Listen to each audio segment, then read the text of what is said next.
Bonjour à tous, donc Stéphanie Pajot, je suis productrice de lait dans la région Pays de la Loire et donc secrétaire nationale de la Fédération nationale de l'agriculture biologique des régions de France. Donc, nous avons des groupements régionaux partout en France et surtout nous avons 300 salariés qui œuvrent tous les jours au développement et à la reconnaissance de l'agriculture biologique. Donc, depuis 1978, la FNAB souhaite représenter les producteurs bio et faire reconnaître l'agriculture biologique à travers les savoir-faire des paysans et de plus en plus en partenariat avec la société civile. Aujourd'hui, on parle crise économique, délocalisation de la production, perte d'emploi, gaspillage énergétique, pollution de l'eau, déficit public. Nous proposons aujourd'hui de mettre le développement de l'agriculture biologique au cœur des programmes agricoles, car c'est un vrai projet de société. Aucun doute, aujourd'hui, la bio répond à ces enjeux majeurs. On parle beaucoup de compétitivité en agriculture, mais uniquement de compétitivité avec un prix bas. En bio, on parle de compétitivité plurielle de l'agriculture, d'économie au cœur des territoires, d'hommes et de femmes qui doivent vivre de leur métier en produisant de la qualité, pour des consommateurs acteurs de leurs achats, soucieux de leur santé, et pour des citoyens qui doivent pouvoir boire de l'eau sans être obligés de la traiter et laisser bien évidemment à leurs enfants une terre fertile. Nos fondamentaux, c'est l'agronomie, le respect de la terre et des êtres vivants qui la peuplent.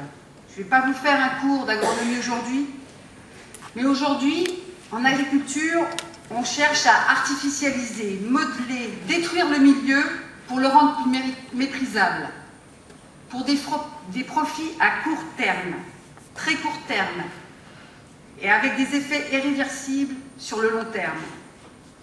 Nous, on cherche plutôt à nous adapter au milieu, à exprimer les potentialités du terroir, donnant des produits de grande qualité. Aujourd'hui, en agriculture, on doit répondre à deux enjeux majeurs, les aléas climatiques et les aléas économiques. On cherche, pour répondre à ces deux enjeux, la complémentarité entre les productions animales et les productions végétales, la diversification des productions et non la spécialisation, et la diversification des circuits de commercialisation. On cherche l'autonomie alimentaire sur les élevages et l'autonomie énergétique pour éviter d'être soumis aux spéculations sur les marchés mondiaux et bien évidemment pour permettre la souveraineté alimentaire de tous les pays. Nous utilisons des cultures et des variétés adaptées à nos terroirs, à nos climats, et on utilise l'énergie gratuite. C'est l'énergie solaire, grâce à la photosynthèse. Nous semons et ressemons ces variétés selon les résultats que nous obtenons et en fonction des climats et des sols que nous avons. Nous les faisons coévoluer lentement avec le milieu. C'est ce qu'on appelle la biodiversité cultivée. Nous n'avons pas besoin d'OGM et encore moins de projets de loi qui taxeraient nos semences paysannes, fruits de notre travail et de notre savoir-faire.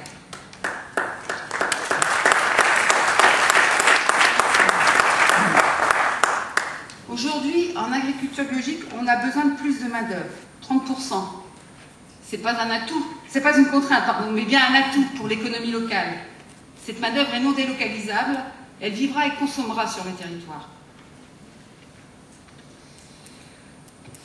Concrètement, je n'aime pas trop parler de moi, mais aujourd'hui, pour illustrer ce que je viens de présenter, nous avons fait le choix de nous installer en bio il y a 13 ans maintenant. Et lors de l'arrivée de mon beau-frère, un jeune, sur l'exploitation, on avait deux possibilités. Soit on grossissait la structure, soit on créait de la valeur ajoutée sur la ferme. On a fait le choix de créer de la valeur ajoutée sur la ferme. Et donc aujourd'hui, en transformant une partie de notre lait en fromage, on réussit à faire vivre 6 personnes avec 300 000 litres de lait. En conventionnel, aujourd'hui, on fait vivre une personne avec 300 000 litres de lait. Tout ceci n'est possible qu'avec le développement de l'agriculture biologique sur les territoires n'est possible qu'avec une construction de filières qui s'identifient aussi à l'agriculture biologique. C'est-à-dire qu'on n'essaye pas de spécialiser des territoires, mais qu'on essaye de construire des filières innovantes en relocalisant les productions et les échanges alimentaires. Il faut donner envie à des jeunes de s'installer en bio en leur offrant des prix rémunérateurs pour qu'il y ait une vraie reconnaissance du travail fourni. Donc, pour répondre à tous ces enjeux, efficacité économique, écologique, sociale, budgétaire, d'une politique publique de développement agricole, on doit donner la priorité à l'agriculture biologique. Notre projet est ambitieux. 20% de bio en 2020. C'est vraiment un objectif très ambitieux. Parce qu'aujourd'hui, effectivement, on est loin des 6% du Grenelle. Il faudra un profond changement des mentalités et du modèle économique proposé jusque-là et un vrai plan de développement de la bio. Avec un soutien clair et durable aux conversions pour donner de la lisibilité sur le long terme aux agriculteurs. Un soutien des structures qui accompagnent tous les jours les agriculteurs, notamment les réseaux spécialisés bio.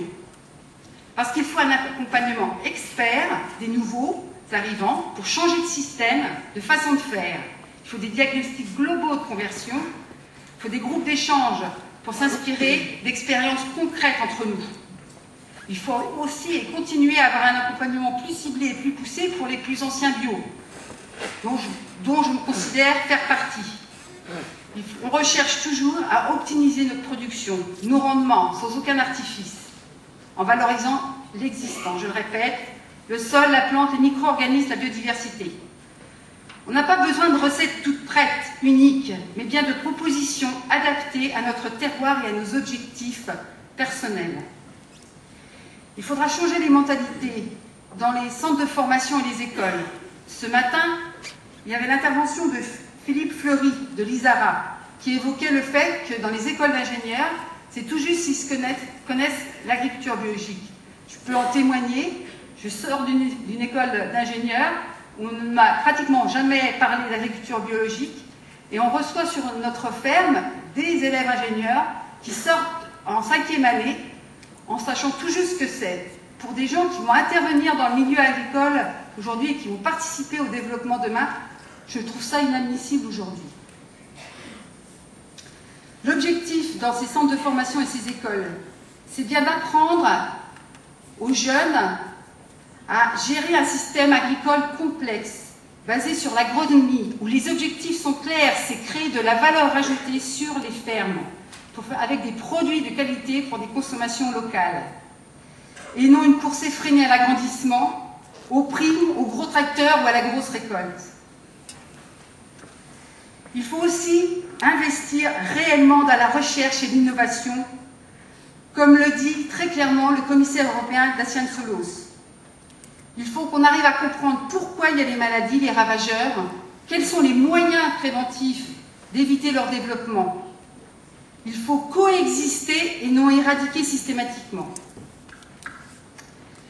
Il faut renforcer la recherche participative et les moyens et l'autonomie de l'ITAB, l'Institut technique spécialisé en agriculture biologique.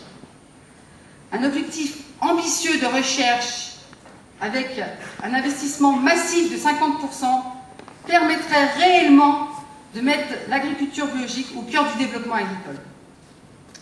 Et bien évidemment, pour finir, il faudra changer la PAC.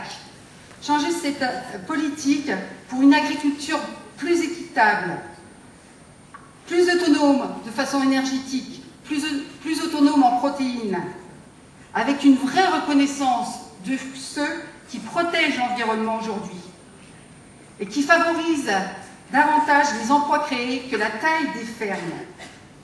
Une politique efficace, économe, élaborée avec les paysans et la société civile, pour des paysans bio nombreux, pour le développement d'une agriculture bio-exigeante et cohérente. C'est de notre responsabilité, nous tous ici présents, paysans, acteurs de la société civile, chercheurs et bien évidemment vous, les représentants du peuple et décideurs. Je vous remercie de votre attention. Je laisse la parole à